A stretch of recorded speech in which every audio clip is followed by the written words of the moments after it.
দীর্ঘ ৪ বছর পর আন্তর্জাতিক অপরাধ আদালতের গ্রেপ্তারি পরোয়ানা কাঁধে নিয়ে ভারতে রাশিয়ার প্রেসিডেন্ট ভ্লাদিমির পুতিন ২৩তম ভারত রাশিয়া বার্ষিক শীর্ষ সম্মেলনের অংশ হিসেবে দেশটিতে দুদিনের রাষ্ট্রীয় সফরের শুক্রবার শেষ দিন তার।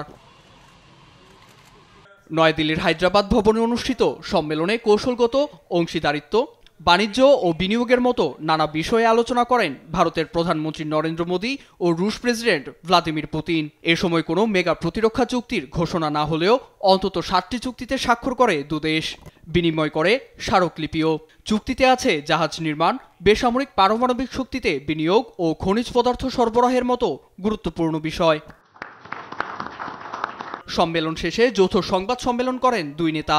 ভারতীয় পণ্যের আমদানি বৃদ্ধি সহ ২০৩০ সালের মধ্যে দ্বিপক্ষীয় বাণিজ্য $১০০ বিলিয়ন উন্নীত করার লক্ষ্য নির্ধারণ করা হয় বলে জানান প্রধানমন্ত্রী নরেন্দ্র মোদী।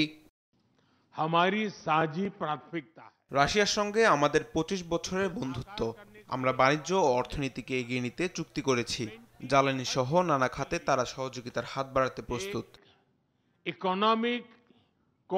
এ সময় পারমাণবিক বিদ্যুৎ কেন্দ্র নির্মাণে সহায়তা দেয়া সহ রাশিয়া ভারতকে নিরবিচ্ছিন্ন জ্বালানি সরবরাহ করবে বলেও আশ্বস্ত করেন পুতিন। অর্থনৈতিক সহযোগিতা বৃদ্ধি সহ নানা বিষয়ে চুক্তি হয়েছে। রাশিয়া ভারতের জ্বালানি সম্পদের নির্ভরযোগ্য সরবরাহকারী। আমরা ভারতের দ্রুত বর্ধনশীল অর্থনীতির জন্য নিরবিচ্ছিন্ন জ্বালানি সরবরাহ নিশ্চিত করতে প্রস্তুত। এছাড়া দিল্লি ও মস্কোর পররাষ্ট্রনীতি স্বাধীনতা ও সার্বভৌমত্বকে সমর্থন করে বলে মন্তব্য করেন পুতিন।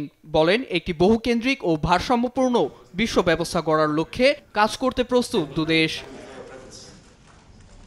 সম্মেলনের শুরুতে রাষ্ট্রপতি ভবনে লাল গালিচা সংবর্ধনা দেওয়া হয় পুতিনকে।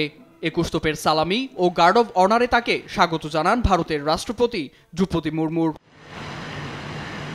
সেখান থেকে রাজঘাটে যান পুতিন, শ্রদ্ধা জানান শ্রেষ্ঠ ভারতীয় মহাত্মা গান্ধীর সমাধিস্থলে। নীরব দাস, নিউজ ডেস্ক, দেশ টিভি।